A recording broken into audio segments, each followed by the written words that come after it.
Between all of the default brushes in Corel Painter, all the brushes that I've created, all the brushes that you can create, all the brushes that you can import from Photoshop, there are almost more brushes than you could ever use in your lifetime.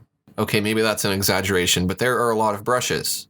I can imagine for a first-time user of Corel Painter that can be very intimidating, and you might feel like you don't even know where to start, which brushes should you use, and a lot of that will come to you through experimentation. But I do have some suggestions of brushes that I find useful that I use all the time in my workflow, and I would consider these to be my essential brushes. Now, some of these will be specific brushes, and some of these will be specific types of brushes. All of these brushes are located in my custom palettes because I use them so often. We have looked at a few of these earlier, but we'll talk a little bit more about them. Let's start with the airbrushes, and we'll choose Digital Airbrush AR. I'm going to go ahead and reset this one. I use them a lot for adding form to objects or creating gradients or transitions in color. They're very, very useful brushes. And then we have Grainy Glazing Airbrush, which is the same brush, but you can use glazing and it has some grain. So if I change my paper grain to something more extreme and I increase the opacity of this brush, then you can see it's an airbrush, but it has a nice graininess to it. If I switch to the Digital Airbrush G2, I can change the merge mode to, let's say, multiply, and then I can gradually build up this nice darker and darker color without having to change the color here, or I could change it to screen, and I could make it lighter and lighter and build it up without having to change the color. So it's basically an airbrush that can use the merge modes and glaze. And then the regular digital airbrush does not have any of those fancy grain or glazing features. It's just a regular soft airbrush. Next is the smooth scratchboard. The smooth scratchboard I use most often for inking. If I'm drawing nice ink outlines for something, it's great for that. It also works well if I create a separate layer and I fill it with a color to create a nice silhouette of an object. And then I'll often use that along with the airbrushes to then shade that object using something like the airbrush. If I wanted something that looks a little bit more like a pencil, I could use the Detail Oils brush. I know this says it's an oils brush, but you don't have to use it with oil paint. It can just be a nice thin brush that looks kind of like a pencil. The edge on this is a bit softer compared to the scratchboard tool, which has a much sharper, more opaque edge. So whichever one you would choose depends on the kind of look that you want. The smooth scratchboard also has some damping applied to it to make it more stable, whereas the Detail Oils does not. That way you can sketch more quickly and loosely with it. And then beneath that is the sketching pencil. And this is a pencil, but it has a little bit of grain to it, so it's not a perfect line. You can also angle your pen and kind of shade with the side of it as well. I'm going to go ahead and change my paper grain to something else. Let's say small dots. Now when we draw with this and we shade with it, you can see that small dots pattern, which actually isn't all that small. We need to make it a bit smaller. Now you'll really be able to see more of that grain in the strokes. It looks a lot more like a grainy pencil on paper. We've already played around with the glow brush quite a bit. I use the glow brush a lot in my paintings. The jitter airbrush is just an airbrush that's a bit jittery. I might use that for clouds and fog. Next to that, we have glazing chalk. And the glazing chalk, the random chalk, and the dab chalk erase are all kind of grouped together in this column because they're all kind of textured chalky brushes. Glazing chalk, I use a lot for adding texture to things. This works in tandem with your paper texture here. So you can get a lot of different looks by changing your paper texture. Now if we look in grain, this is using random grain rotation. So it is giving us a little bit of randomization when we build up the strokes. This helps it look a lot more realistic and helps the pattern not look so repetitive and unnatural. If we wanted it to be a little bit more random, we could choose a random chalk. And now that's added both the grain rotation and random grain position. So now when we do a stroke, we're getting something that's a lot more random.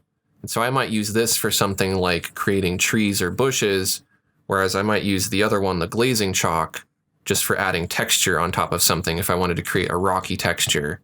Then I might select simulated wood grain and build it up like this. Now because glazing chalk is also a glazing brush, I can change the merge mode to multiply, and then I can use that to add some shadows on this tree here without having to change my color. Or I could change it to screen.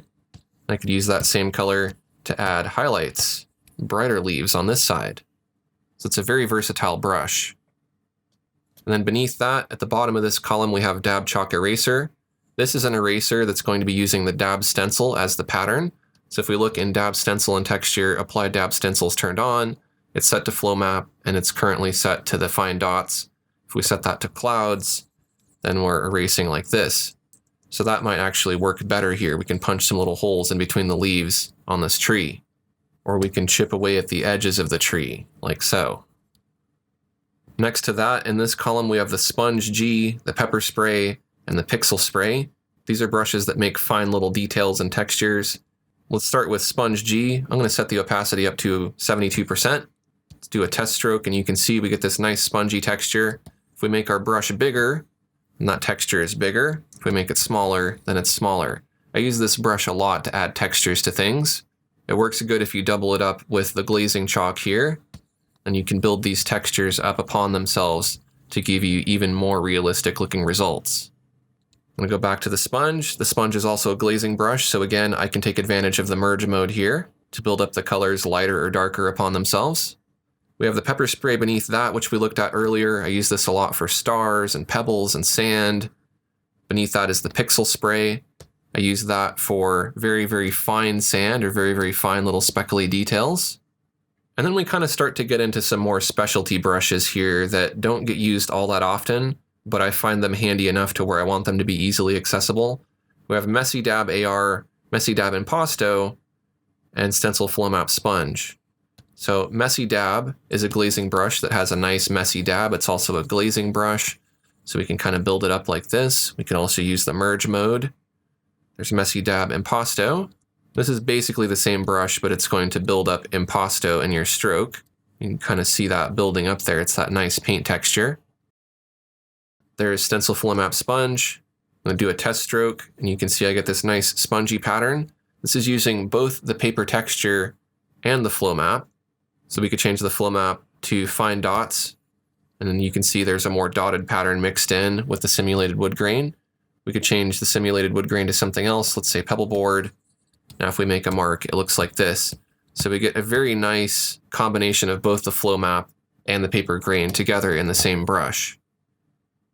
I'm going to go ahead and fill with a pattern now, and let's take a look at some of the essential blenders. Now, I have a lot of blenders here because you can get a lot of different looks out of the blenders. I don't use every single one of these in every single painting that I do, but there are a few that I use very often. Diffuse blur is one of them. We've played around with diffuse blur a little bit earlier. We can use very, very light pressure to just kind of fuzz up our image, or we can use very heavy pressure to really mix it up. So I use this a lot just to kind of soften things and to blend paint. Next to that, we have Smooth Knife Blender. If you want that kind of painterly, oily look when you're mixing colors together and blending them up, this is a great brush for that. Next is Oily Blender, and oily gives you a nice oily look when you're blending. The paint kind of smudges around. It has a little bit of texture as well from the paper grain. So if we change the paper grain to something that looks more like a canvas, then we'll get more of a softer result when we're blending here. This is a very nice organic looking blender. Then we have Coarse Oily Blender. We can give that a try, and we can see that it's blending using the flow map right now as the dab stencil, so we'll change that to clouds. Now it looks something like that. So when I'm blending with this, I would just be using this maybe just to kind of pull off little streaks from something, or you kind of mix the paint up in this way to kind of blend it together like so. So some blenders are going to mix the paint, and some blenders are going to mix up the pixels. Let's try Just Add Water. Now Just Add Water is going to kind of average the two colors that you're painting over in a nice soft way. This works really well for blending out watercolor. And then we have Blur, and if we increase the opacity of the blur blender to 100% and we blur, then you can see I'm putting this area that I'm painting over out of focus. So this is a great way to add focal effects. Once you start to go beneath this first row, these are more specialty blenders that you can experiment with. I don't use these quite as often, but they do really come in handy. For example, here's Springy Blender. This is a particle blender, and if we use this, we can really pull these nice streaks through our paint like this and mix it up. Or we have the Greasy Blender here. This will give you that nice greasy look where it's going to kind of pull the paint a little bit, but not move it too much. And then in the very bottom row, these are all distortion brushes. These are not technically blenders, but they can mix up paint in a very similar way. For example, Distorto, I could use this just to kind of swirl the paint up. So it is kind of blending it in a sense. or I could use bulge, and bulge will push the pixels out to kind of inflate them. Pinch will pinch them in toward their center. I use pinch, bulge, and distorto a lot in my particular workflow to kind of correct little mistakes and tweak things. And then there's turbulence, hurricane, and thin distorto. These don't get used all that much, but turbulence can kind of mix things up like this, so I might use this occasionally for clouds and things like that. So those are the essential blenders. Let's move on to the next category here, which is palette knives. And you'll notice that these custom palettes are actually stacked kind of based on priority too. I tend to use the rendering brushes the most, and then the blenders second to that.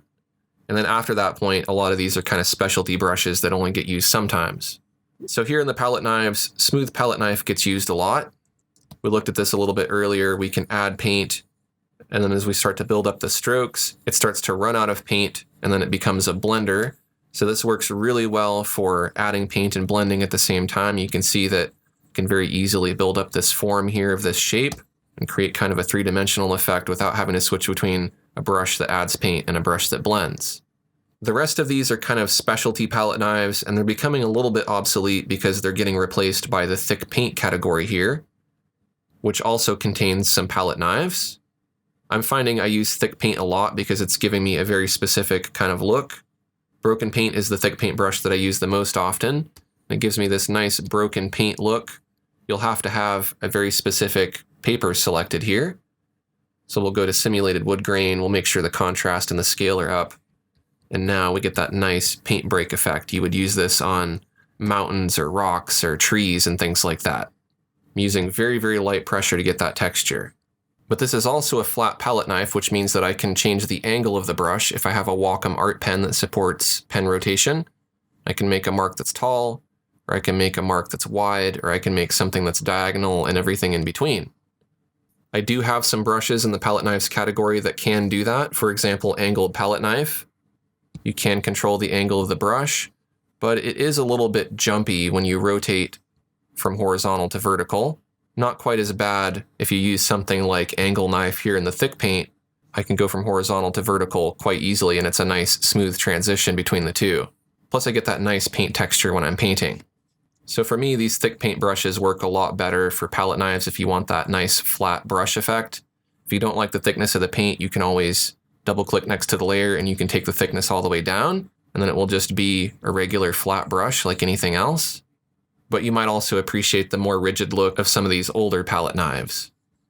So most of what's in these two categories are specialty brushes. I'll let you go ahead and experiment with these. I'm constantly adding new brushes to my workspace every month, so some of this stuff might change over time. There's also the oily category here. These are a lot of oily liquid drip brushes. We have oily bristle, which gives us a nice oily bristle look. We have oily dry bristles, which gives us yet another kind of look that's a bit more dry with more texture. We have oily pastel. I'm going to go ahead and set this to a pastel type texture, which gives us this nice oily pastel look. So all of these brushes are using enhanced drip. This is a particular brush type that we'll be exploring a little bit more later. But they all kind of share this theme, and if I ever want to do a painting that looks a little more oily, then I know to look for these brushes here. Beneath that, we have the nature category. If I'm doing a landscape painting, sometimes these brushes will come in handy. We have a brush to put down little pebbles, or brush to do a waterfall. Here's foliage chalk. We can use this with green to put in some nice foliage texture like this. But again, these are kind of specialty brushes that only get used on occasion. I'll also mention that some of these brushes are in my workspace for other people to use, so whether or not I use them all the time, they're here because I feel they might be helpful to others. Next is inking. Inking is just a bunch of different ink brushes. We have ink bristle, so if I wanted kind of a more bristly ink brush, then I have that. And this is very helpful if I'm drawing in a very specific style with ink brushes. Then we have the jitter oils brush. And if we paint with that, you can see that the edge is just a little bit jittery and imperfect to help it look more organic. Normally I would use this at a pretty small scale like this, and it just looks a little more organic than the regular detail oils. Next to that is jitter scratch board. That's just scratch board with a bit of jitter, so the edge isn't absolutely perfect.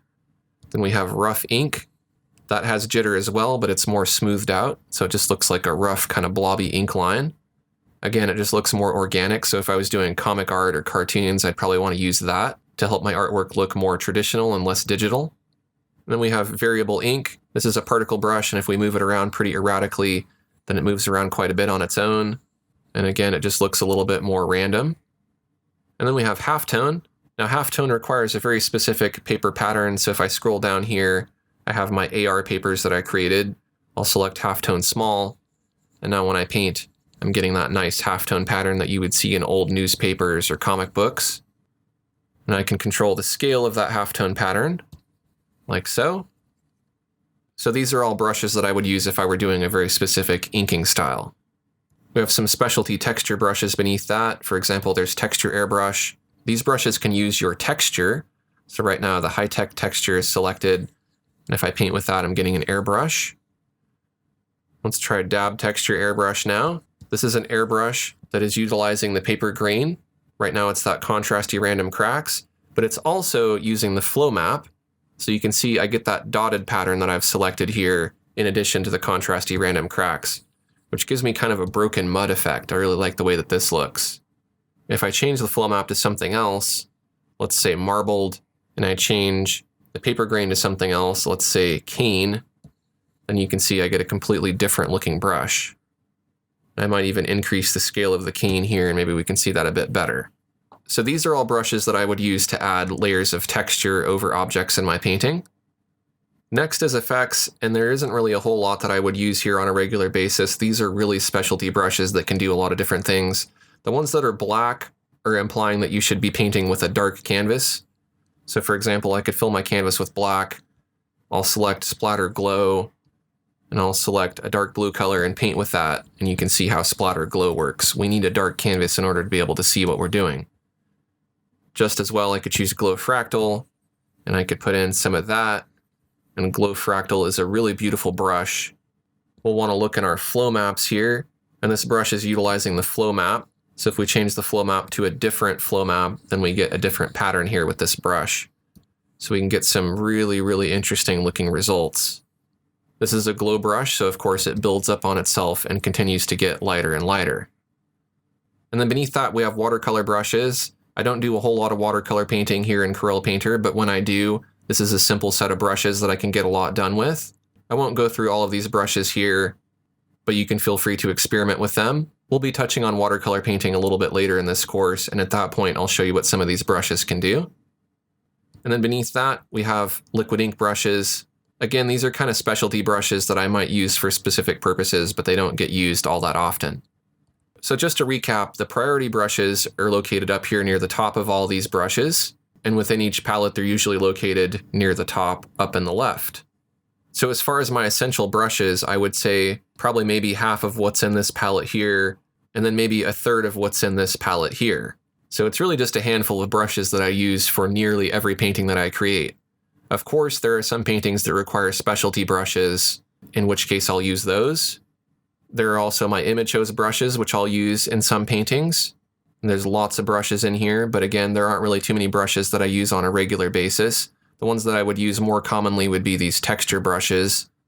And that's because these can add different layers of various textures to things, so that can really come in handy when you're working. Just as well, there are also a lot of particle brushes that I will use. If I'm doing a nature painting, I might use some of these particle brushes from the nature category. Then I could get bushes, for example, or I could get grass blades like so, or I could get leaves on a tree like this. There are also particle brushes that have glow effects, particle brushes that I use for hair. Here's hair thick. I could use that to draw long flowing hair like this in a very realistic way. Or there's flow fur if I wanted to make some fur like this. So that is a look at the brushes that I consider to be essential. In the meantime, we're going to move on to some brush techniques that I think you'll find very useful for digital painting.